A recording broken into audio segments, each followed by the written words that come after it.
Hi, everyone. Nice to see all of you again on video. And as Matt said, this is our last session. So I'm already sad about this because it's been really a joy to learn with you. So today we're actually going to go back and forth between the Asian continent and Israel. So we started this story 2 weeks ago with Jews arriving in China in the Song Dynasty and the ways their identities change. We've covered the various Jewish communities on the Indian subcontinent. Last week's session covered actually multiple centuries, bringing us into the modern period. And today I want to kind of go all the way to the contemporary era. And obviously, since the Holocaust, the monumental event that has happened in the history of the Jewish people is the creation of the state of Israel. The fact that Jews have returned to their ancestral homeland, and demographically today, Israeli Jews represent more than half of Jews worldwide. I'm in here. Sorry. Okay. Can everyone hear me fine? Yep. Okay. So I want to talk about how Jewish identity is being constructed in the state of Israel and how that has impacted Asian Jewish communities. So the lecture is divided into 3 parts, and we're kind of trying to tie it all together. So we're going to first return to the Jews of China, which we left in the first session. We didn't talk about them in the second session. And so when we left them, we were in the 17th century with Christian missionaries discovering those Jews in Kaifeng. So I want to talk a bit about what has happened since and what the situation is today. So that will be the first part of the lecture. Then I'll move on to India again, and we will talk about how Indian Jews, some of them, moved to the state of Israel very much in the aftermath of the creation of the state. Israel and Asia, because of course the monumental event that has happened in modern Jewish history since the Holocaust is the creation of the state of Israel. And that has changed the terms in which we define identity and who gets to define Jewish identity. So in many ways, what I'm going to talk about today really echoes the discussions we've had in the past 2 sessions. So we're going to look at 3 different cases, which are all connected and tie the series of lecture together. The first one is that we're going to go back to China because we didn't talk about China last time. So we left the Kaifeng community in the 17th century where European missionaries discovered them. So I'm sure some of you were curious as to what has happened since. So we're going to cover that bit of history. Then we're going to talk about Indian Jewish communities who made Aliyah and the situation that they faced in Israel. And you'll see here echoes of what we discussed last week about questions of the relationship between ancestry and Jewish law. And you'll see that those discussions continue to unfold even after the creation of the state of Israel, even after Indian Jews joined other communities in the newly founded state of Israel. And then we'll end actually with Asia's quote unquote lost Jews. So communities in India that have not been historically associated with the Jewish people who are claiming to be lost tribes and have been recognized by some Jews, but not all, to be related to the Jewish people. And some of them have been able to make Aliyah. So in the treatment of those 3 communities, again, we are exploring the very complex interaction between memory and the creation of identity and the racialization of Jewish identity. So that is the goal for today. So I hope we can cover all that ground. And then as always, there will be a bit of time for Q&As. I have some answers to the questions people have asked in the past 2 sessions. I'm happy to go over that. And then, I'm happy to get more questions and comments at the end. Any questions so far? No. Okay, so let me share my screen so that we can go back to Kaifeng. Okay, share. Let's go back to the slideshow. Okay, so let's go back to Jesuit missionaries made their way to China, discovered that community, and recorded a lot of information about them. So what happened is that in the 18th century, precisely in 1724, all foreign missionaries were expelled from China. So China really clamped down on foreigners, and foreigners were expelled. So that meant that for the study of Kaifeng Jews, we lost a lot of information because there were no longer people recording their practices.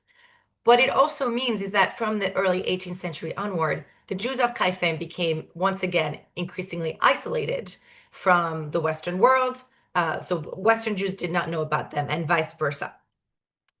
Then in the 19th century, there were several events that really led to the demise of the community. The first one was floods, as I mentioned during the first session. Kaifeng is located by the Yellow River. It's known for its frequent floods, and throughout its history, the Kaifeng Jewish communities had seen the destruction of the synagogue. So there were floods. Then, of course, the political context was that of the crumbling of the Chinese Empire, which created a lot of social and economic upheaval that directly affected Kaifeng Jews. And so those political events led to an economic crisis within Kaifeng Jews and eventually to their social degradation. Okay, so by the time they were rediscovered by Western Christians and Jews, Kaifeng Jews were exceedingly impoverished. In addition to those factors, the last known rabbi of the Kaifeng Jewish community died in 1810. So after that, the community stopped knowing Hebrew. As I said, they no longer had a rabbi. So pretty much Jewish life in the Kaifeng community virtually stopped.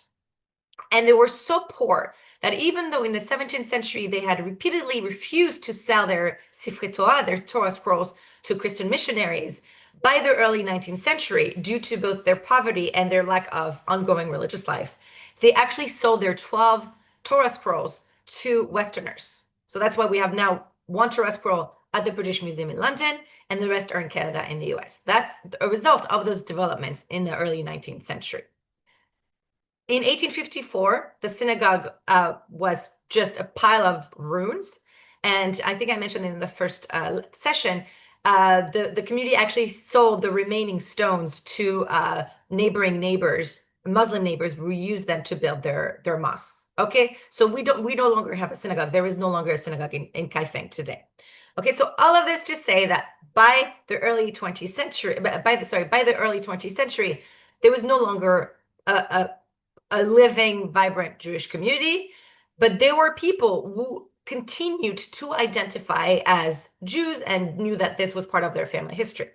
So this is the context for the encounter between those Kaifeng Jews and Westerners.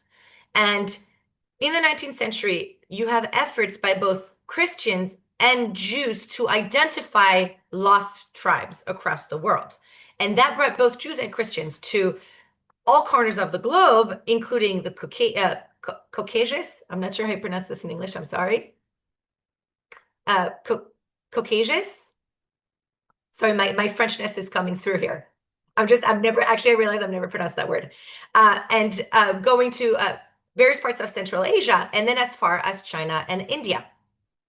So for the Christian missionaries, of course, the goal was to first report on those really exotic communities, but also try to convert them to Christianity. And the interest on the side of Jewish Westerners in lost tribes was compounded by the fact that they wanted to counter efforts by Christian missionaries to convert these populations that they thought were Jewish. So starting in the 1850s and 60s, you see throughout Western Europe, and I'm talking here about Europe, America, the United States, but also some Baghdadi Jews throughout the British Empire. So all those communities got really interested in the Kaifeng Jews, and they set up rescue societies, and here I'm using the term that they used, to reach out to those communities and bring them back to normative Judaism, because of course they understood fairly early on that community had pretty much lost ties to other communities for centuries, and that their adherence to Jewish law was barely existent. They didn't know the Talmud. So the idea was to help them connect to the broader world, to the Western Jewish world, and convert is not the right word, but actually to get them to join more normative forms of Judaism. So what's really interesting about this efforts to rescue, to set up rescue societies in the mid-19th century is that Western Jews did understand that historically the Kaifeng Jews had intermarried with Han Chinese women, so they did not see them as halachically Jewish. However, they felt like there was a sense of kinship that they had with them, and that despite them not being halachically Jewish, they were part of the same community of Jews. And so that's really something that characterizes the 19th century, because as a result of increasing mobility, people from one Jewish community being able to travel across the world to meet other Jews, but also as a result of the role of the press in the 19th century that connected Jewish communities across the world. And finally, the secularization of Jewish communities by the 19th century. By the 19th century, there's an understanding that halacha is not the only factor for defining Jewish identity, because in the Western world, you have Jews who have been emancipated by their various governments, who have become citizen on an equal footing with Christians, and who are defining their Judaism in multiple ways, right? And so because of all those factors, you see in the 19th century the rise of international Jewish philanthropy and what historians call Jewish internationalism, right? Where you see communities of Western Jews trying to help Jews on the other side of the world. And that's really very typical of the 19th century. I see that Jenny raised her hand, so I'm happy to take her question now. Yes, I just wasn't sure that there's no PowerPoint. There was. Oh, we'll get to that. Okay, yeah. Actually, yes.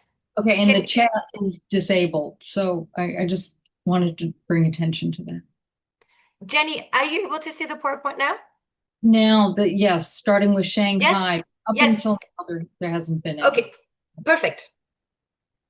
Okay, so one example of those rescue societies was one set up by Baghdadi Jews. So remember during the last session, we spoke about Baghdadi Jews, who were Middle Eastern European Jews who settled in various parts of Asia, starting in the 18th century. So Baghdadi Jews, who by the early 20th century, were highly anglicized and very much in frequent contact with the British Jewish community, they set up their own society for the rescue of Chinese Jews.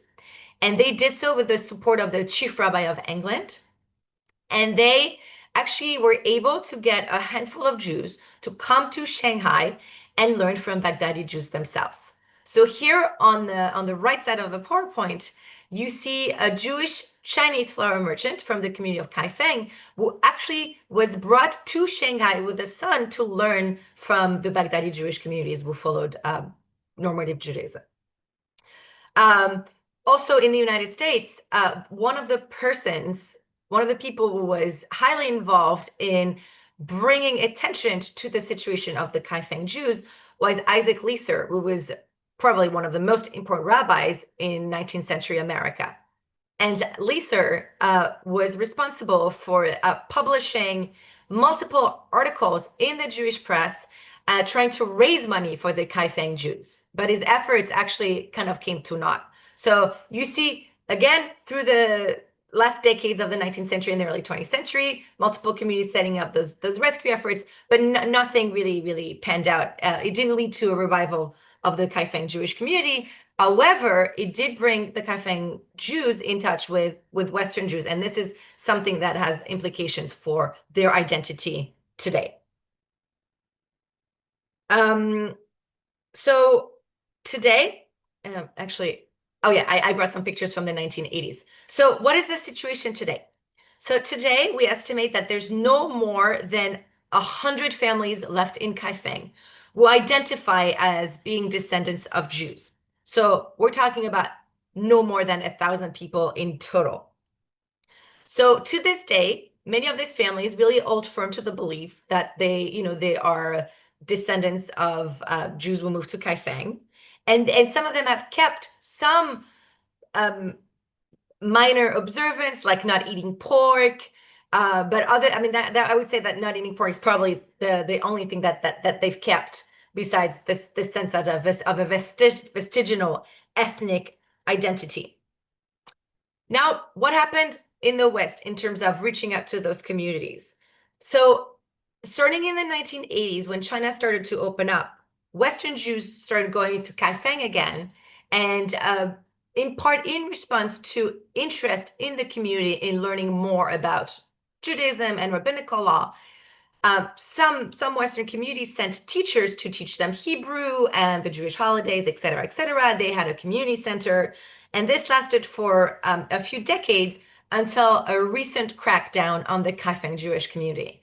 So in 2015, Chinese President Xi Jinping imposed new restrictions on unauthorized religions, and those efforts were not originally designed to target the Jewish community specifically. It was mostly designed to target Western efforts to reach out to Christian and Muslims communities, but it had the inadvertent effect of really severing, once again, the ties between Chinese Jews and Western Jews. So the community center no longer exists, and as far as I know, Chinese Jews are no longer able to really learn firsthand from Westerners who had previously been in China. So I think with social media, they are still able to remain somewhat in touch, but we're back to the situation we had earlier where there's kind of a growing isolation in the community. And of course, there's a demographic issue, right? I mean, this is a community that's getting smaller and smaller. 1,000 people in a population like that of China is obviously really, really tiny. So these are photos that were taken by a Jewish scholar who visited the community in the 1980s. And so again, you can see, and this ties back to my first talk, that they look very much ethnically Chinese. And in fact, the Chinese government does not consider them a separate minority or a separate ethnic group. They consider them Han Chinese, and they don't categorize them as a distinct community. So for the Chinese government, there's nothing Jewish about them. And this is another photo that was taken in the late 1980s in the community. Okay, so what is left? So if you go to Kaifeng, you will, and I've never been actually, I wonder if anyone in the group has ever been. There's really not much left there of the Jewish community's history. There's a street called Torah Lane that people would likely bring you to tell you about the history of Chinese Jews, but there's not much remaining really of that community, except for a handful of people who still identify. So that brings me to Aliyah. So there are a few individuals who were able to make Aliyah, to migrate to Israel. And so in this picture, you see a group of Chinese women who made Aliyah about a decade ago. And of course, for the reasons I described, they had to go through a formal process of conversion to Judaism to really clarify their legal status and make sure they were eligible to move to Israel under the law of return. So today, I believe there's a handful of Chinese Jews living in Israel. I don't know the exact number, perhaps a few dozen. But again, given the Chinese position on the descendants of Kaifeng Jews, it's not clear what's going to happen to the identity of the descendants who are remaining in Kaifeng. Does anyone have questions about Kaifeng Jews and the situation today, or should we move on to India and the migration to Israel? There's one question that came in that asks to them, is there a difference between descendants of Jews, or quote descendants of Jews and quote Jews? Yeah, that's a good question, and I don't know. I'm not sure what terms they would use, but I would say that they're definitely aware that they have largely lost their heritage, and that I'm not like I don't think there is any pushback against undergoing a formal conversion process for those who are interested in going to Israel, because I think again they're very aware of the loss of their heritage. But I wonder, like in Chinese, I wonder what terms they would use to describe themselves. I'm not quite sure about that. That's an interesting question. So now let's go back to Indian Jews. So as I said last time, Indian Jews were very like religiously Zionist. And even before the creation of the State of Israel, they had a sense that they had maintained emotional ties to the ancestral homeland. Ted, I see that you raised your hand, so I'm happy to take your question. I'm a little puzzled by the Aliyah situation because there seems to be a chicken and egg problem. As I understand it, you have to be Jewish in order for the law of return to apply. So they at least had, were they treated as Jews, but then made by the rabbinate to go through conversion, or they were not considered Jewish and they had to go through a regular immigration process that applied to non-Jews? Because if they had to go through conversion, that means they weren't considered Jewish. So then the law of return would. Right. So this seems like a contradiction that I don't understand. That's such a great question, and actually that comes up with the Bnei Menashe as well. We'll talk about the Bnei Menashe. So my understanding there is that they were, discussions between the chief rabbinate in Israel and state authorities in Israel. So I don't know exactly the logistics of the timing and how they manage this, but I know that there's for all those communities, kind of a back and forth between different branches of the government. And what's so interesting is that, of course, and I think that's what you're alluding to in your question, there's multiple definitions of Jewish within the state of Israel itself. So for the state, for the purpose of immigration, you can be Jewish without being halachically Jewish. So if you have, say, a Jewish father, if you converted according to a non-Orthodox movement, that does qualify you for immigration to Israel under the law of return. But the chief rabbinate of Israel is an Orthodox institution. It has the monopoly over religious life in Israel, and it doesn't defy Jews in the same way that the secular state does. So for the chief rabbinate, Jews are only people who are halachically Jewish, either by virtue of having a Jewish mother or by virtue of having converted via Orthodox process of conversion. So there is, this back and forth here between those different authorities over who is a Jew, and that did play out in kind of determining who can come and under what situation. So for the Bnei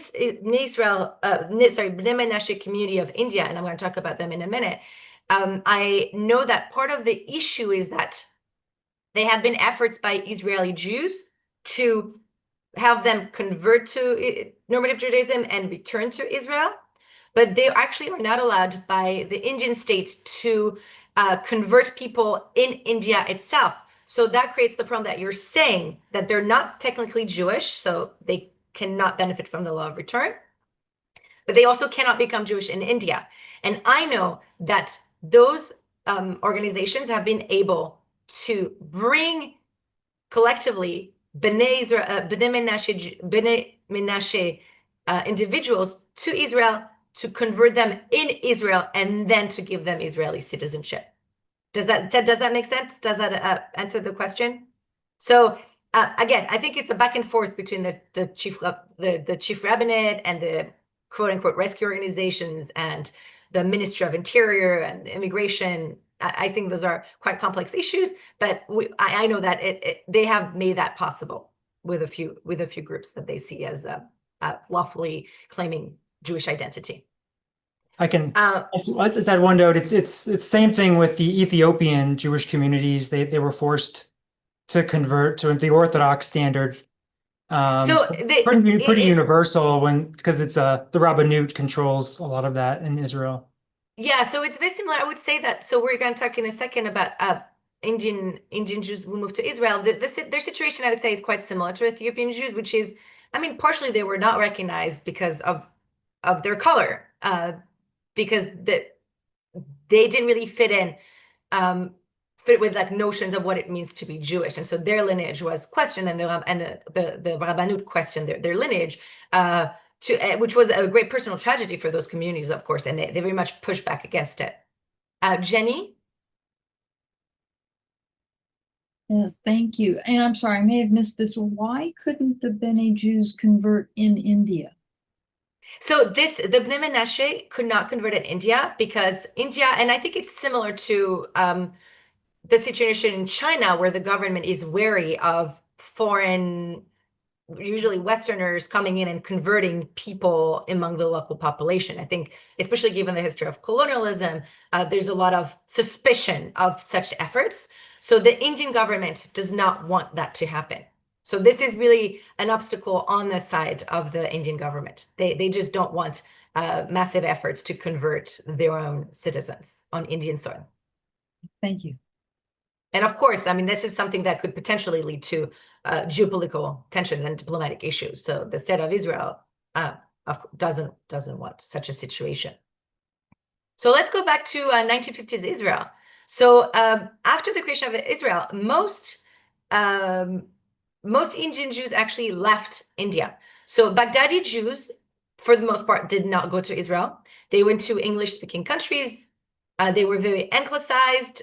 They were a middleman community, kind of intermediaries in the British Empire. And when the British Empire came to an end, they became very wary of their own status, of the political situation. They didn't know quite what their status would be like in nationalist India. So they left to Australia and the UK. So today you really have a Baghdadi diaspora spread across the English-speaking world. However, the two other communities we discussed, the Bnei Israel Jews and the Cochin Jews, migrated to Israel in mass for a mixture of religious conviction and also, similar to the Baghdadi Jews, anxieties about their status and economic situation in an independent, nationalized India. So when they moved to Israel, they realized pretty early on that there was a bit of a disconnect between what they had imagined their life would be in Israel and what it was actually like. So Israel in the early 1950s was absorbing immigrants from all over the world, but this state was definitely under the hegemony, if I might call that, of secular Ashkenazi Jews, because the political movement that led to the creation of Israel was a secular movement of people who felt very Jewish, but defined this not in an halachic way. So people like Ben Gurion, pretty much the founders of the state of Israel, were socialist, secular Jews who had a very different understanding of Jewish identity than people who came from Cochin or Bombay. And in addition to the kind of this early divide between secular-minded and religious-minded Jews, there was an ethnic dimension to this, because Ashkenazi Jews had trouble recognizing the full richness of Jews who were not Ashkenazi, and all the more so if they were Jews of color. So non-Ashkenazi, as early as the founding of Israel, faced great discrimination that played out in really all spheres of life. Access to education, access to employment, where they could live. So Mizrahi Jews, Middle Eastern Jews, and Indian Jews were housed kind of on the periphery of the state in moshavim, kibbutzim, that were very much outside the main centers of Israeli life. They were not properly cared for by the state. They did not have good access to health. And they, in their everyday interaction with people, they were not necessarily getting the respect that they had expected on the part of fellow Jews in the state of Israel. And again, this is not only in the case of Indian Jews. We know that this was very much the case for Jews who came from Arab lands, who spoke Arabic, who were, by all intents and purposes, culturally Arab Jews. In the case of Mizrahi Jews, it was even further complicated by the fact that, of course, there was a conflict in Israel between Jews and Arabs. And so the Ashkenazi state leadership really tried to assimilate Mizrahi Jews in a way that downplayed and even erased their unique Mizrahi Arabic heritage, okay? So the reason the Indian case is so interesting is that the Bnei Israel Jews rebelled against this treatment very early on. So only 2 years after settling in Israel, they actually staged a sit-down strike in front of the headquarters of the Jewish agency in Tel Aviv. And they pretty much told the Jewish agency that they would start a hunger strike if they were not returned to India within 8 days. So they requested their subsidized return to India on the basis of ongoing discriminations that they had faced for the previous 2 years. And here they raised the question of employment, housing, medical care. And they also complained that their kids had been denied entry into Israeli schools, and that their kids actually had to go to Christian schools, which were open on Saturday, and that their kids had to break Shabbat. And so that actually was one of the major complaints that they had, that this state of Israel was not respecting their religious practices. So they also complained that contrary to what they had been told prior to living in India by the Jewish agency, they were sent to secular kibbutzim, where most of the people who resided there did not practice Jewish law, did not follow Jewish law, did not practice the holidays. And this secular Jews in those kibbutzim actually looked down on those Indian Jews. So paradoxically, this community who migrated to Israel because of their religious beliefs found itself in places where their religiosity was not taken seriously, as one was not respected. So the other complaint that they had was really on the basis of color. They said that they were called quote unquote blacks in Israel, and were treated as different, and that they suffered very much acts of racism in their daily life.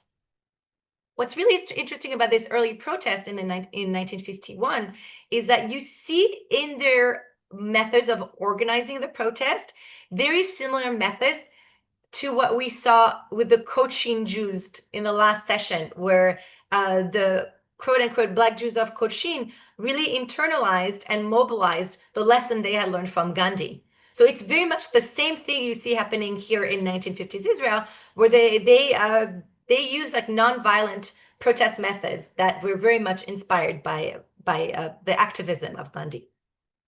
What's also really significant about their protest is that they mobilize grassroots level activism, and they try to build support by different groups, especially via publicizing their cases in the international media, and also reaching out to diplomats. So they reached out to the British consulate, the American consulate, and then they even got in touch with the Indian Prime Minister Nehru to bring their plight to his attention. And so what this efforts led to was a series of articles in the press that really brought attention worldwide to what was going on in Israel at the time. So one of the articles that was published is an article I'm bringing here, published in March 1952, which was published in the New York Times. It was titled "Indian Jews Ready to Fly Home Accused the Israelis of Intolerance." And in that article, there was an interview with a Bnei Israel immigrant to Israel who told the journalist about his situation in Israel. Matt, I'm sorry, you're always such a good reader, so I might take a 20-second break to ask you to read this. Yeah, no worries. Isaac Joseph, 32-year-old Bombay insurance salesman who acted as spokesman for the group, said, "There was no pressure on us to leave. There was no discrimination against Jews in India. Many of us had good jobs. A great many were clerks, and there were a few carpenters, mechanics, and electricians. But we were fired with fanaticism. We had heard and read much about Israel. We were going to our own country, our own people." His face lit up with the old enthusiasm for a moment. And then he continued, "We are. But here we have learned that Easterners and hence different and apparently inferior. In India, we were not different." So here you see the irony that I've pointed, that they came for because they were, as you said, fired by this desire to be in the Jewish ancestral homeland, and they faced great disappointment. What's really interesting also about the case of Indian Jews is, as he said, they did not come because they were persecuted in India. The pressure to migrate really was internal. They were not forced out either by non-Jewish Indians or by the government itself, right? So it was really a voluntary decision. So unlike Mizrahi Jews, who often were expelled from nationalist Arab countries, they had the option to return. So many Mizrahi Jews, felt similarly discontent, but they did not necessarily, they were not able to return, although there are cases of people who went back to Iraq, but it was just much more difficult given the situations in their home countries. So what happened actually is that the Prime Minister of Israel, David Ben-Gurion, became really worried by this international coverage of institutionalized racism in Israel. So he actually gave in to the demands of Indian Jews. And in April of 1952, he sent over 100 Indian Jews back to India at the expense of the Jewish Agency, because he believed that there was nothing that he could do to change their minds. 2 years later, the same situation repeated itself with another group of Bnei Israel, charging the government again on charges of racism and mistreatment. And they threatened once again that if the Jewish Agency did not send them back to India, they would resort to a hunger strike. So we see 2 years later the very same methods used by another group of Bnei Israel Jews. And here I must mention that, of course, not everyone was in agreement with this. There were also many Indian Jews, Bnei Israel Jews, who were very much opposed to those efforts, right? So I don't want to paint a false community, a false painting of a community that was unified on those matters, right? There was definitely pushback by other Bnei Israel Jews. But what complicates the story further is that as this other group of Bnei Israel Jews was making those demands on the state of Israel, some of the people who had returned to India actually at the same time were asking the Jewish Agency to bring them back to Israel. Because when they went back to India, their economic situation was very difficult. The health situation was not good. The education facilities were not appropriate.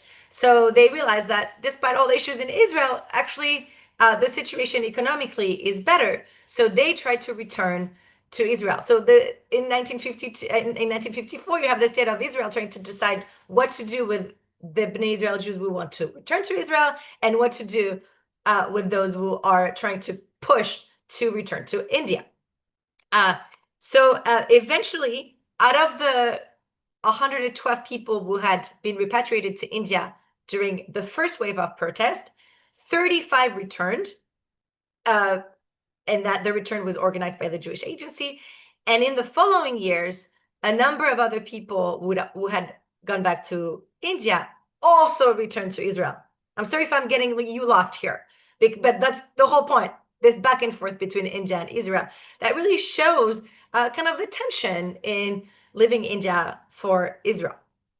And what the group of returnees claim, so the people who had gone back to India and returned to Israel, is they actually explained to the government that the reason they had felt the need to leave is that they felt mistreated, especially in the area of labor, because a lot of the jobs that have been given to them were manual labor, were involving manual labor. And they argued that in India, this was the kind of work that was associated with the lower classes, and they felt that it was an affront to their dignity to be relegated to the roles that are usually that of the lower caste communities in India. So here again, you see how those discussions of caste and self-identity really played out in the case of Israel.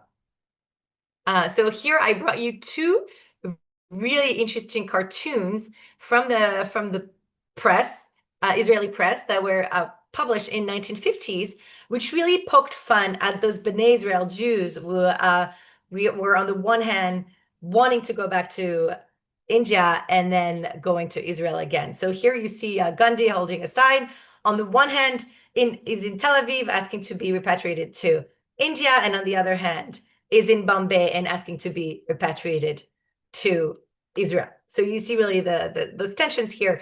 Of course, I think the cartoonist that was drawing this, it was not just a commentary, but it was also a satire on that such situation. And the other cartoon I brought is a cartoon of the Luna Park, where you see here Indian Jews going up and down from India to Israel. Okay, so this was something that was very much discussed in Israeli public society. Then the first wave of protest regarding Indian Jews in Israel really had to do with their socioeconomic situation and the everyday racism that they encountered. Then in the following decade, in the 1960s, you had another wave of protest that was really connected to their treatment in the hands of the chief rabbinate. And this, once again, ties back to what we discussed last time, when Bnei Israel Jews were still living in India.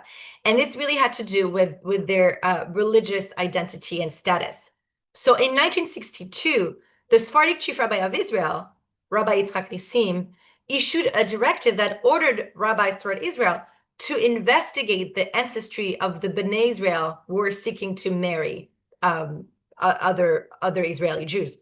And the ruling also held that if there was any doubt as to the ancestry of the individuals involved, the applicants should perform conversion or immersion. And of course, there was a huge backlash by Bnei Israel Jews who felt deeply offended by this ruling. And it's also worth mentioning that the Sephardic chief rabbi was born in Baghdad, in Iraq. And so a lot of his views actually joined the ones that we've seen of Baghdadi Jews throughout the 19th century, right? So that really harkened back to tensions that felt very raw for the Indian Jewish community. And here, once again, Bnei Israel Jews mobilized at the grassroots level, and they published articles in American newspapers, in Indian newspapers, that really brought attention to the importance of racism towards Indian Jews in Israel, okay?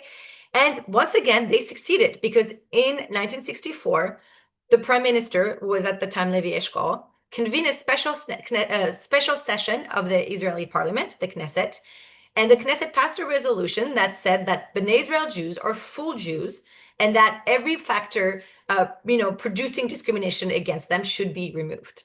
And again here, and I'm glad, Ted, you asked the question, because you also see the tensions between competing definitions of Judaism and tensions between the secular government of Israel and the chief rabbinate, which is an Orthodox authority. And today, there are ongoing tensions that are not necessarily pertaining to Indian Jews, but that, for instance, pertain to converts to Reform Judaism, like who is actually eligible under the law of return. Like a lot of these questions, a lot of the disagreements between secular understandings and halachic understandings of Jewishness are continuing to play out in Israel today. Do you have any question about this? Okay, we can return to questions at the end. Okay, so this is bringing me back to the quote-unquote lost tribe of Asia. So the two groups I'm going to talk about here are groups I have not mentioned earlier in the series of lectures, because they're groups that historically were not associated with Jewish ancestry or Jewish life. So I'm going to talk about two communities. The first one is the Bnei Menashe. The second one is the Bnei Ephraim. And I'm going to talk about questions about whether they're eligible under the law of return and their situation in Israel. So here, what's really important to understand is that there are sectors within religious Zionism who feel like it is part of the redemption of the Jewish people on their homeland to return everyone who might historically be a descendant of the 10 lost tribes. So I open the lecture by saying that in the 19th century, there was a lot of interest among Western Jews in the lost tribes. And some of it was fueled by a certain sense of Jewish messianism, that the fact that Jews throughout the world were rediscovering each other and coming together would bring forward the redemption of the Jewish people. And here again, we're going back to different understandings of Jewishness in Israel, but also different understandings of Zionism. So I said that the Zionism of the founding fathers of Israel was really a secular political Zionism. But in the 19th century, there are other competing forms of Zionisms that emerged, principally that of religious Zionism. So the idea that Jews should return or should have their own land, not just because they need a refuge, but because this will bring the kind of final redemption of the Jewish people, right? So it's really a form of religious messianism. And today, within religious Zionism, there are people who are kind of continuing this legacy of messianism that sees the lost 10 tribes as needing to be kind of repatriated to the ancestral homeland. So like, I think it's important here to really understand the ties between what's going on today and those earlier forms of rescue efforts by Western Jews to claim these communities as descendants of Jews or potentially full Jews. So one of the people who was central to this effort was actually the really spiritual leader of religious Zionism, Avraham Yitzchak Kook. So he was very interested in the lost tribes, and a lot of his writings continue to inform efforts among religious Zionists in Israel today to reach out to the alleged 10 tribes, especially in Asia. So that brings me to the Bnei Menashe. So the Bnei Menashe, so actually this is a book that was published, I forget when, maybe in the 1970s, by one of the most important religious Zionists in Israel involved in reaching out to the lost tribes of Israel.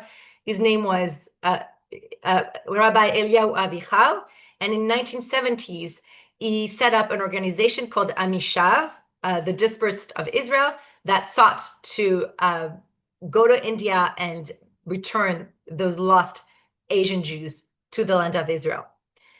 So he was the one who really kind of discovered the Bnei Menashe community, which is a community of about 10,000 individuals, and they come from Tibeto-Burmese ethnic groups, and that's why they look actually Burmese or Tibetan.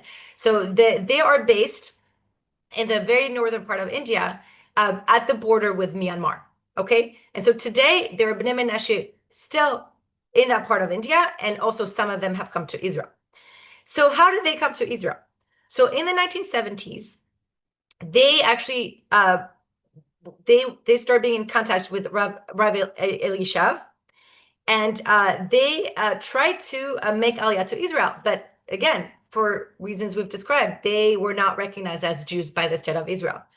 So what happened is that the organization set up by Rav Elishav really kind of lobbied the government, and those efforts lasted for multiple decades. And after his death, another religious Zionist organization that is very involved in kind of bringing those lost Jews back to the Jewish people is called Shavei Israel. This is an organization that was set up in Israel in 2002. So Shavei Israel was actually able to convince the chief rabbi of Israel, the Sephardic chief rabbi Shlomo Amar, to recognize the Bnei Menashe of India as an ethnic group that was the descendants of Jews from the biblical tribe of Manasseh. That's why they're called the Bnei Menashe, because they're seen as being descendants of the tribe of Manasseh.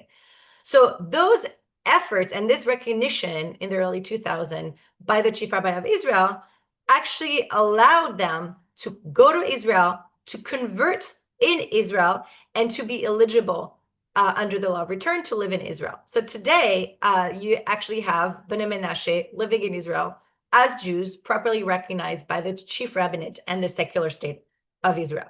And so here, to go back to Ted's question, you really see this kind of back and forth between like religious Zionist activism on the ground, the chief rabbinate, and secular authorities in Israel.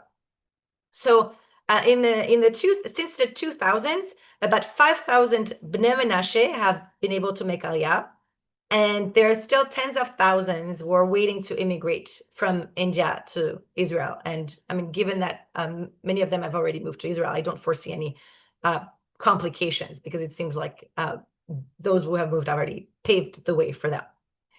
Okay, but that being said, I mentioned earlier, the questions of Jewish belonging are very complicated and continue to be debated. And so even though the Bnei Menashe were able to be recognized as descendants of Jews, they underwent formal conversion, they moved to Israel. Well, once they got to Israel, things did not necessarily also pan out the way they had expected. And here there are two issues mainly. The first one is that a lot of Israeli Jews, because they are ethnically Burmese, do not necessarily identify them as Jewish. And as some of you might know, there are a lot of South Asian workers in Israel, like Filipina caregivers, for instance, and this Asian migrant workers face quite a bit of discrimination and racism in Israel. And so often the Bnei Menashe are facing a similar kind of discrimination because they are misidentified as being non-Jews.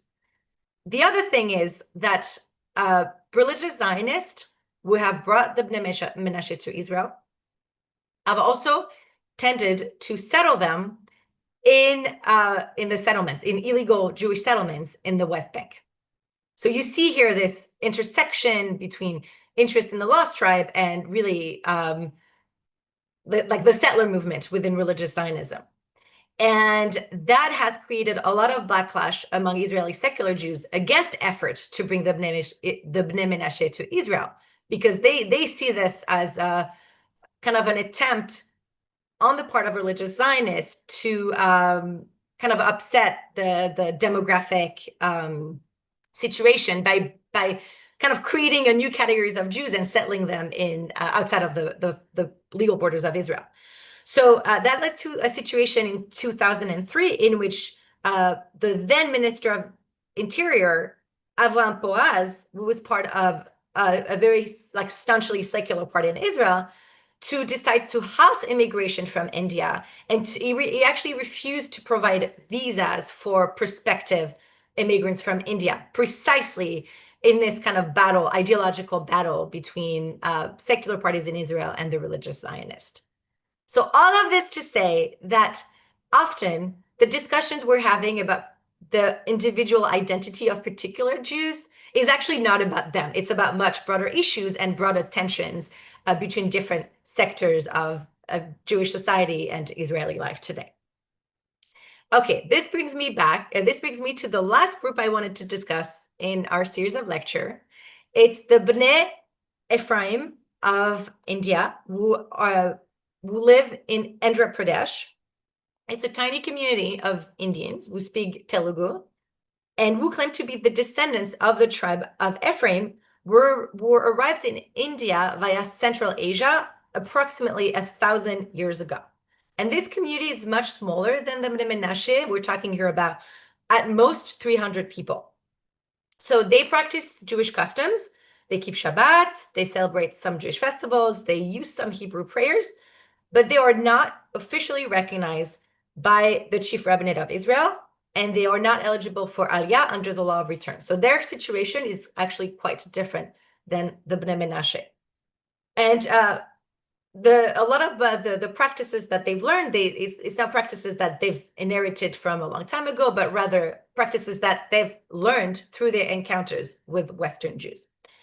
And so only among this community, only a handful have been able to make Aliyah. And I actually don't exactly know how they were able to convert. I'm assuming that some of them might have actually been able to convert in like states outside of India, maybe in the United States. But as a collective group, they have not been able to migrate to Israel. Now, what's really interesting about this community is that historically they are part of an untouchable caste, of a Dalit caste.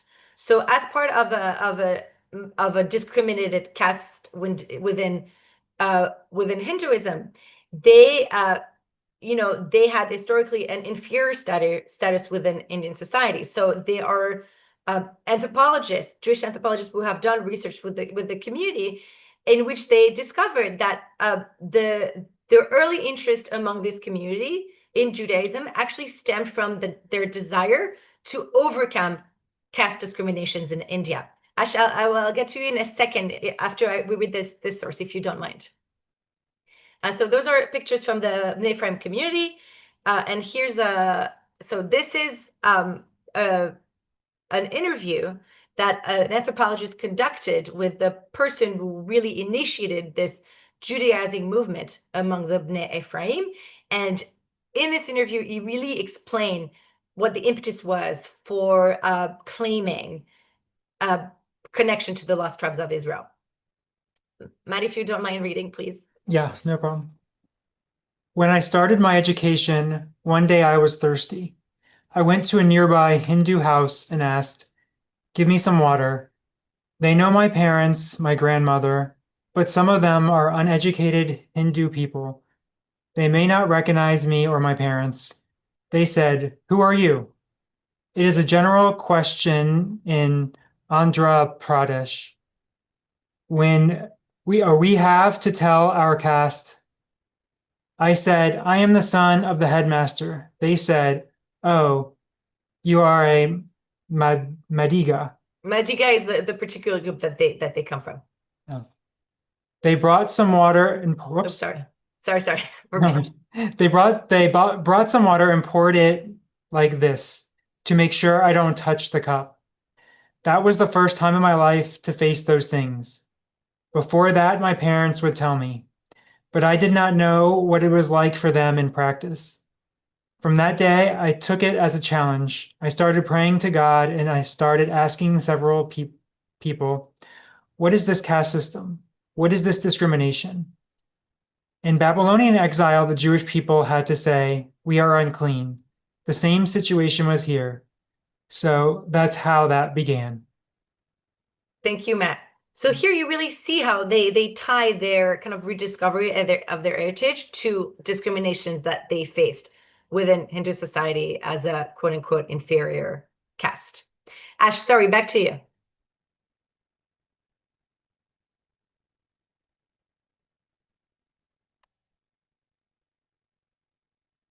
Ash, we're not hearing you. Yeah, I'm trying to unmute. Can you hear me? Yes. Thank you. Yeah, thanks. This is very enlightening, and the history of the Jewish Indian folks migrating to Israel and then back to India and so on and so forth. But by the same token, there are Jews who loved India and who tried to stay in India. For example, General Raphael Jacob, who was the liberator of Bangladesh, he was celebrated in Israel and he stayed there for some time. And the Israeli government offered him the citizenship, but he said that I was born in India, I grew up in India, I love India, it's my country, and that's where I'm going to die. I'm not going to go anywhere else. And you showed the picture of a grandmother, elderly lady 2 weeks ago. It's the same story. She's a commoner, but she loves India. In spite of the opportunities to migrate to Israel, she says, no, India is my country and here is, I'm going to die. And I grew up in Andhra Pradesh, where you are talking in this current slide. And we had a labor leader, Amos, and his slogan used to be repair the world, which is so common in the Jewish community. And he fought for the labor force in Hyderabad, Andhra Pradesh. And almost all the time, it was like front page headlines, but many times banner headlines of what he was doing. So a lot of respect for the Jewish community, and we loved, including Uncle David Strauss, the movie star, who no prime minister's speech, the meeting wouldn't be over until David spoke his last comments. So a lot of respect for them. Thank you, Absolutely. Geraldine. Ash, thank you so much for saying this because this is really important. As I said, Indian Jews did not leave India because they felt discriminated against. And in fact, even though those who moved to Israel who really came with a heartfelt desire to integrate in Israel, really took pride in their Indian Jewish culture. And to this day, their descendants also take pride in this. Right. And even currently, there are Chabad houses in cities in India, including the Chabad house in Mumbai, where the terrorists about 15 years ago, the first place they attacked was the Chabad house, where the lady in charge of the Jewish children, she placed herself between the gunmen and the children and saved their lives. She was celebrated in Israel. And again, the same story where she was offered citizenship and she said she's happy in India, that's her country, and that's where she's going to die. I think the issue, so you're absolutely right. I think the issue in India today is that, the majority of Israel Jews and Cochin Jews left already starting in the 1950s. So already the community had very much dwindled. So I worked in the Bnei Israel community in Mumbai in 2012. And at the time, there were 5,000 Jews. And already a lot of the young people wanted to make Aliyah, not because they didn't like India, but rather because they knew that if they wanted to marry within the Jewish community and, pass on Jewish traditions, etc., it would be very hard to find a spouse in India due to the very small size of the community. And that, of course, has had a snowball effect, because the more people start migrate, the more the problem compounds itself, right? So today, a lot of the people I knew when I was in India have now made Aliyah to Israel. And they're not, they miss India. Some of them, I'm sure, are very torn about the decision that they made, but the community life for the Bnei Israel Jews in Bombay is becoming less and less viable due to dwindling numbers.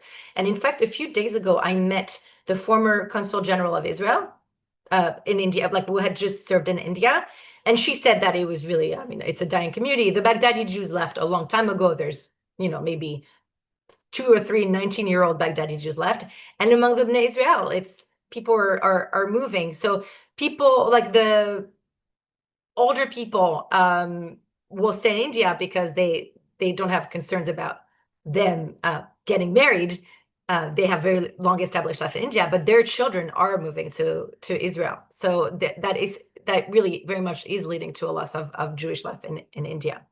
And it also raises question as to the legacy of the Indian Jewish heritage, because as Bnei Israel Jews intermarry with Israeli Jews of other origins, their heritage might also, over the next generation, gets somewhat, I don't like the word diluted, but might disappear. So on that note, actually, and then I have a question for you, Ash, but I will end the video so that I can end the PowerPoint.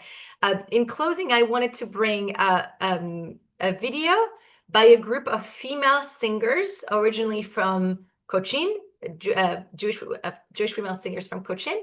We're keeping the tradition of Judeo-Malayalam, again, the language of Cochin, of Kerala, the southern state of India. We're keeping those traditions alive in Israel and singing those songs. And this was just a way to show you that for people, especially people who have experienced firsthand the migration from Israel to India, there are multiple communal efforts to keep the traditions alive. So I'm going to play this, and hopefully you can hear it. എണ്ണി എണ്ണി തീർത്തു ദിനം വന്നല്ലോ ഈ ആറഞ്ച് ആ ദിനത്തെ ആടിപ്പാടി ആഘോഷം കൊണ്ടാടണം നാം ആഘോഷം കൊണ്ടാടണം എണ്ണി എണ്ണി തീർത്തു ദിനം വന്നല്ലോ ഈ ആറഞ്ച് ആ ദിനത്തെ ആടിപ്പാടി ആഘോഷം കൊണ്ടാടണം നാം ആഘോഷം കൊണ്ടാടണം ഇസ്രായേൽ രാജ്യം ഇസ്രായേൽ രാഷ്ട്രം ഇസ്രായേൽ പതാകയെ ഉയരട്ടെ വാനിൽ വേഗം ഉയരട്ടെ വാനിൽ എണ്ണി എണ്ണി തീർത്തു ദിനം വന്നല്ലോ ഈ ആറഞ്ച് മനസ്സിൽ നിന്നും മായാത്ത ആത്മത ശുഭദിനം കൊണ്ടാടാത്ത യഹൂദന്മാർ ജാതിയിൽ യഹൂദരോ Okay, I'm gonna stop here, but I'm happy to show the PowerPoint if you want to listen to the full song. Okay, so and here also the question of music is interesting because there's this really interesting cultural phenomenon going on in Israel of Mizrahi Israelis, so people who have Middle Eastern descent, were reclaiming their heritage. I said earlier that there was really this attempt at forced assimilations of the Mizrahi population in Israel that led to loss of language and culture. And so a lot of people in my generation feel like that Arab Jewish heritage was actually stolen from them. And they are reclaiming this heritage by learning Arabic and by singing in Arabic. And this is, I'm happy to share the names of some of these artists with you. But there's this really growing cultural trend, I would say, in Israel of Mizrahi artists singing in Arabic, reclaiming their musical heritage. I'm thinking particularly of Neta El Kayam, was a Moroccan Jewish artist. She was born in Israel, but I think her grandparents were Moroccan. And she has been really at the forefront of this phenomenon. And of course, culture is also political, so it's also a way to reclaim like shared history of Jews and Muslims. So this is taking us a little bit away from Indian Jews, but what I'm trying to say here is that identities are fluid, culture is fluid, and no one knows how Indian Jewish identities and the identities of Jews who have Asian descent in Israel will play out over the next decades. That's, we will see how things evolve in the next few decades. But in closing, I just want to really highlight the fact that I hope that I've convinced you over the past 3 lectures of the beauty of the diversity of the Jewish people. I've also convinced you that the question of who is a Jew is not a simple one. The boundaries of the Jewish world, of Jewishness and of Judaism have always been shifting and are continue to shift and will probably do continued moving and evolving in the future. I've also hope that I've brought to the attention the fact that Jewish identities in multiple contexts, and this is ongoing, has also been racialized in ways that exclude individual or groups of people who identify as Jews. So that's also a warning to us about kind of recognizing the specific histories of everyone who forms the collective Jewish people.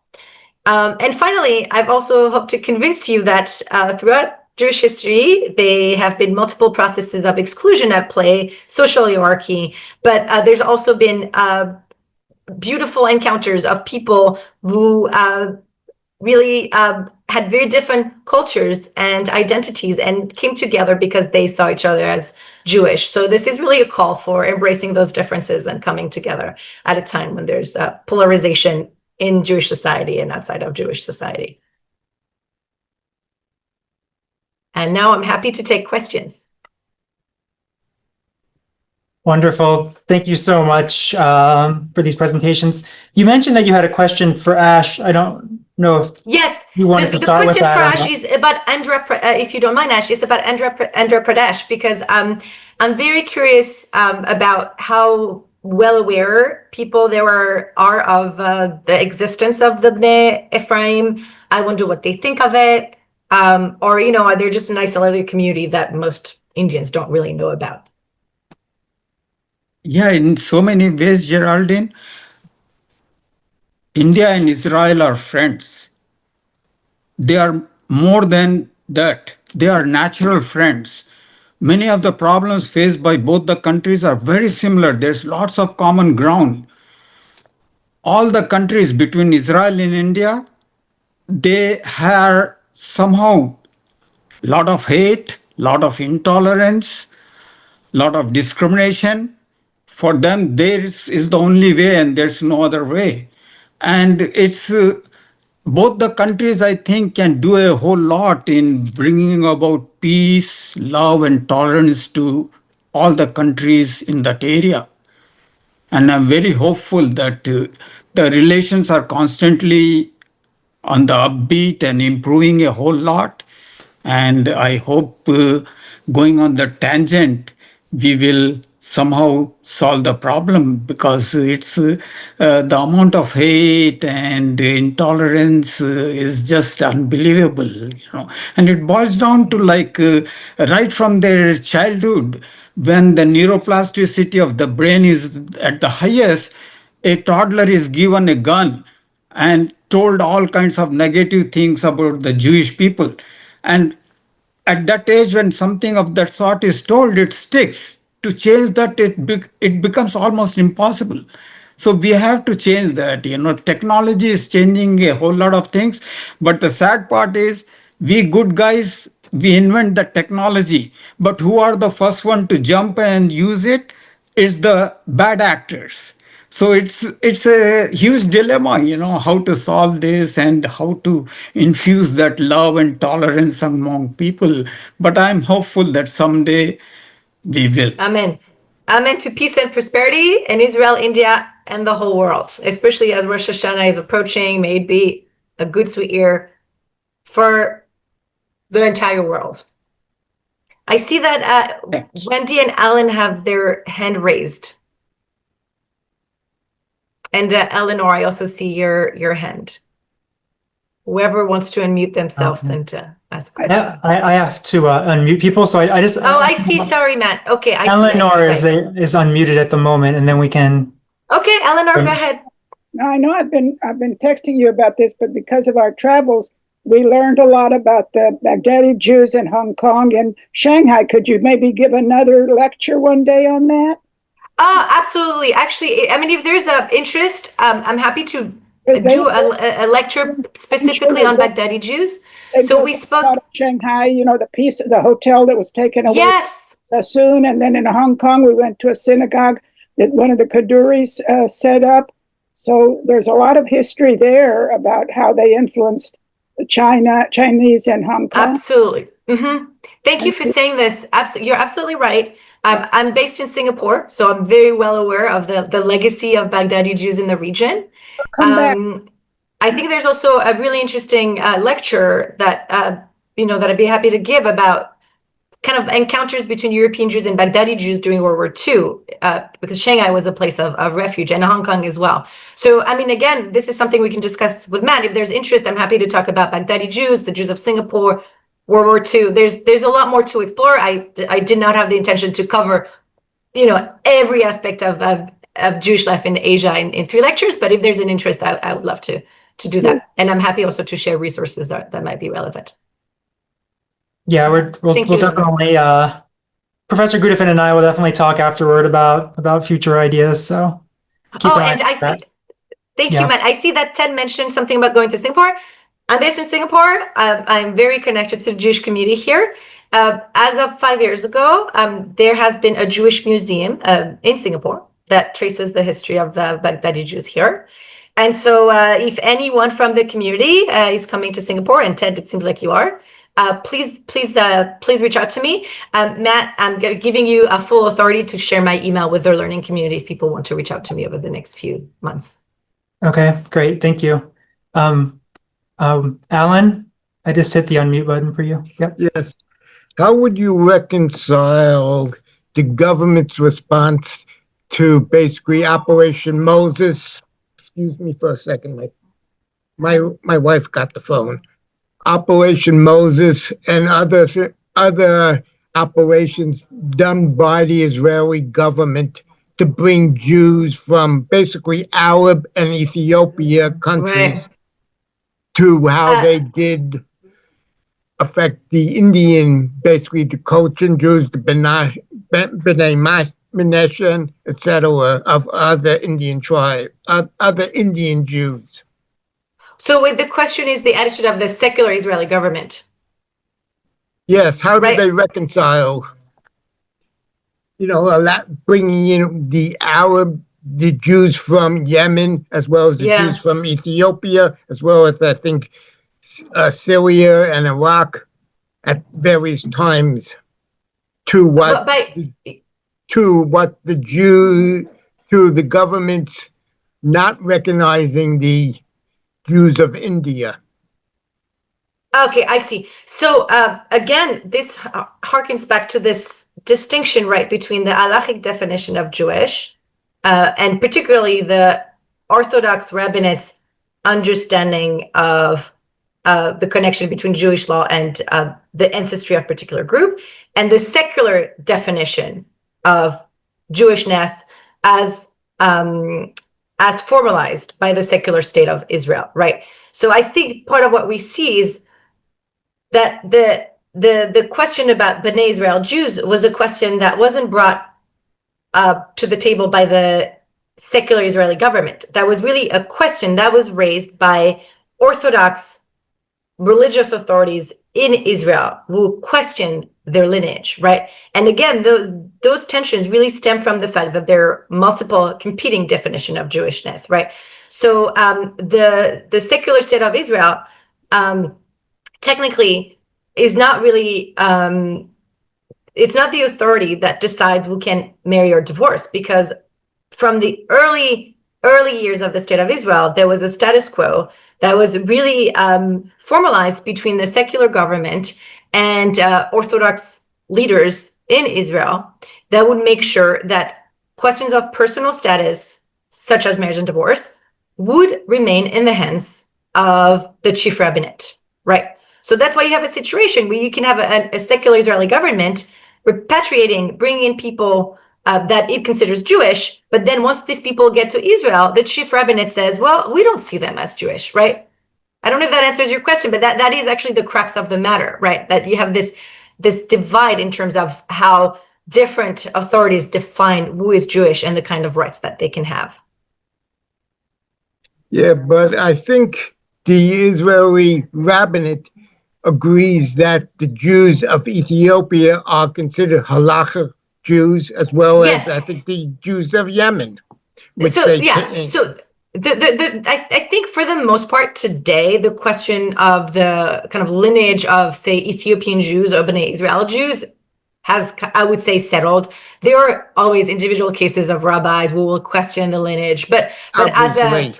but I would say that largely it has been resolved in favor of those communities, in favor of their inclusion within So basically, religious you're saying institutions. is that basically it hasn't been resolved yet on how halacha is taking into account the Indian Jews, the various Indian Jews, as well as the Bnei Menashe and Bnei Ephraim. Right.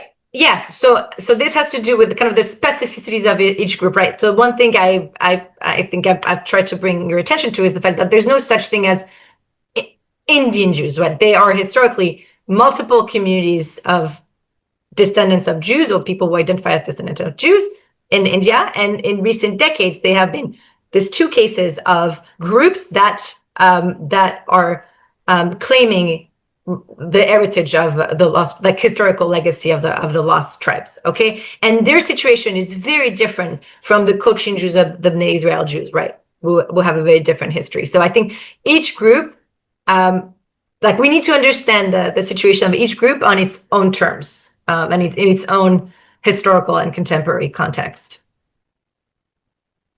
Thank you. Okay, I see Carrie Rosen. C has a question.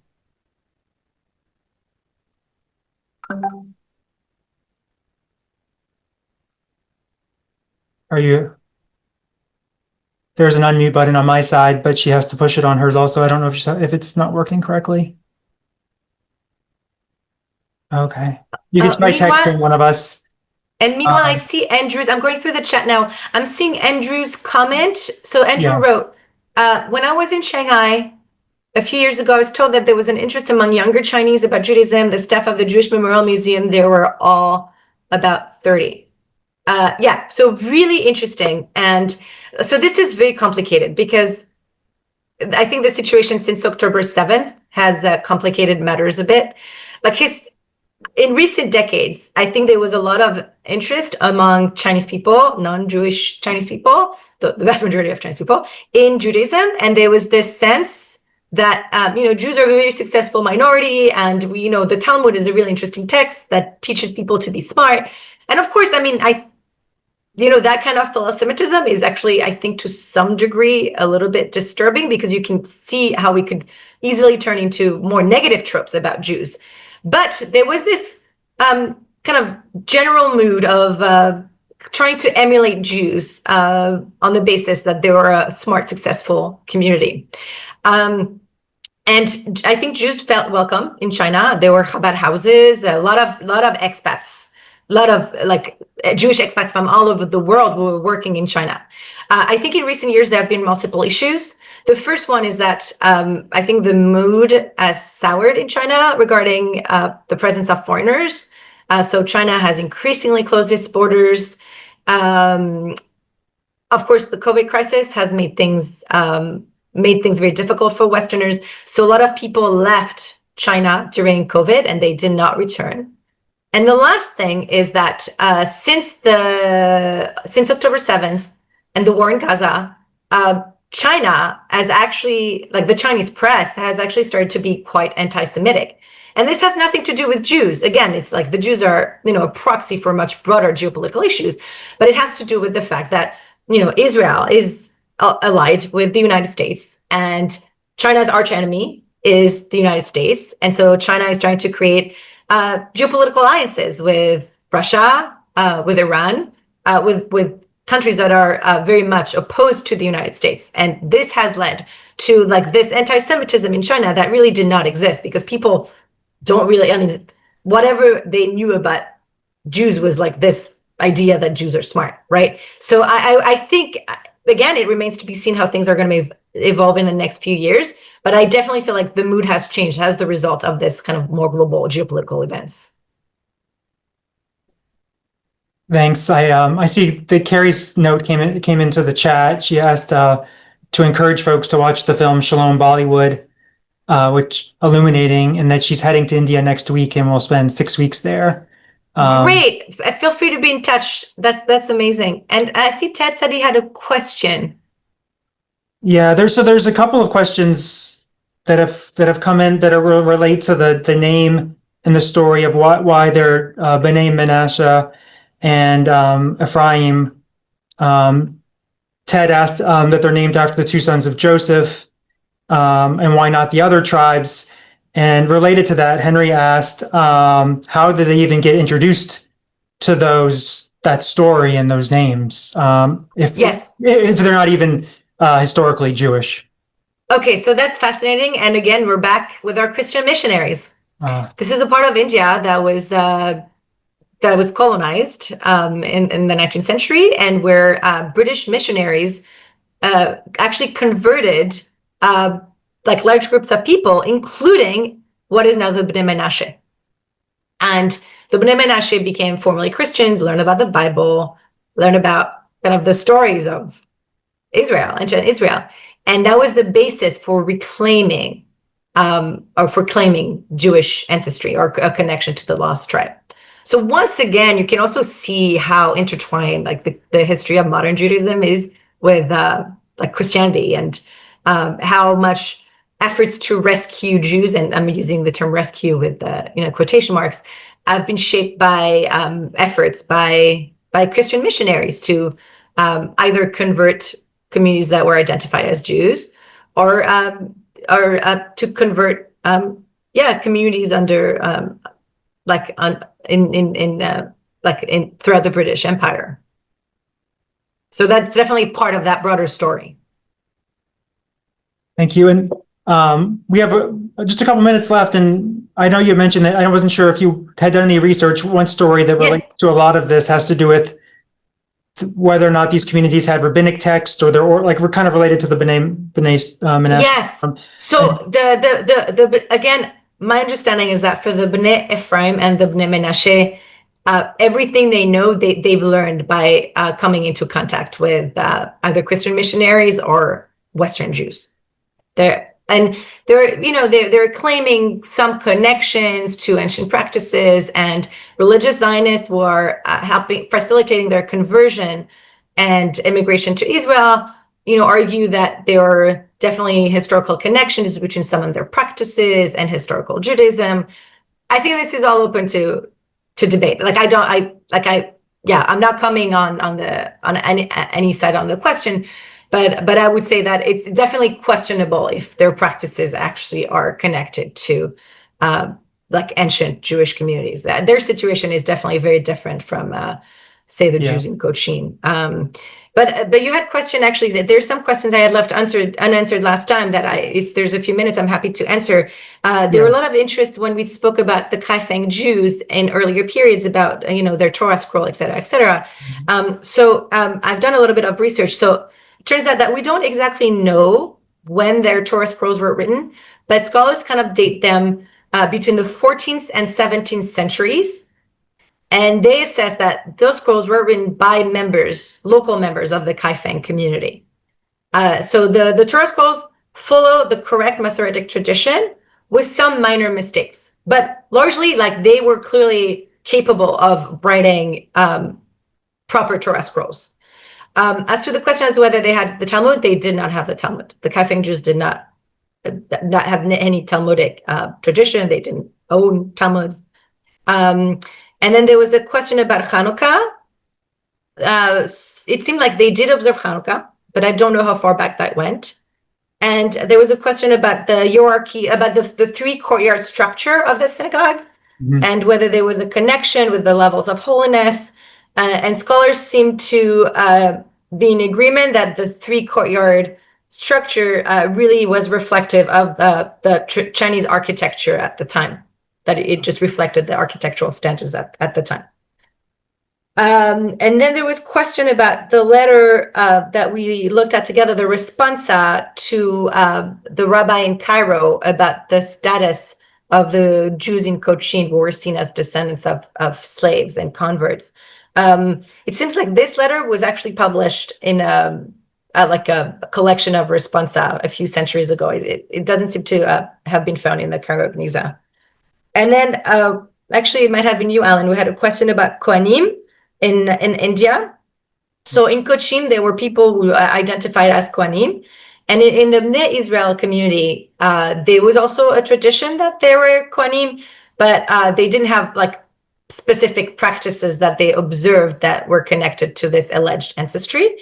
However, it's interesting to note that in 2022, if I'm not mistaken, there was DNA testing that seemed to show that the Bnei Israel community of India was genetically related to the Cohen gene, to the Cohen, the gene of the Kohanim.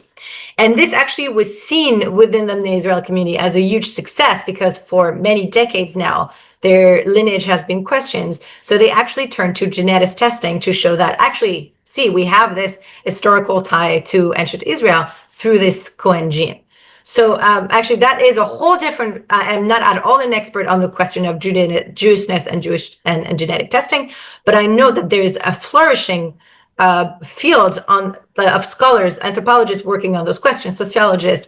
And so increasingly, there are questions about how Jews or non-Jews are mobilizing genetic testing to make claims about people's Jewishness or lack of Jewishness. There was a bit of a controversy a few years ago because there were reports in Israel that the chief rabbinate in private, so it wasn't like a formal policy of anything, but that in private, they had accepted genetic tests that showed alleged Jewish lineage, and that they were using those tests to either claim or deny individual people like Jewish identity. This is a very fraught topic. It's very complicated. It's not straightforward, but I think it's interesting to think about how all the questions we discuss in this class are complicated by developing technology today. And that is a whole different lecture, but I think it's interesting to note that those discussions are happening. Yeah, definitely. And just to pitch an upcoming program, we have one that's going to look at Puerto Rico and sort of some of the issues that come up with developing, it's called emerging Jewish communities, and whether or not they have Jewish ancestry or not. And all of these similar issues come up in so many communities. Who is a Jew, as you said? Yeah. And so I appreciate your message of embracing differences, at this time especially. And I don't know if you have any other final words, but I just want to thank you again for such a wonderful series of learning with us. So.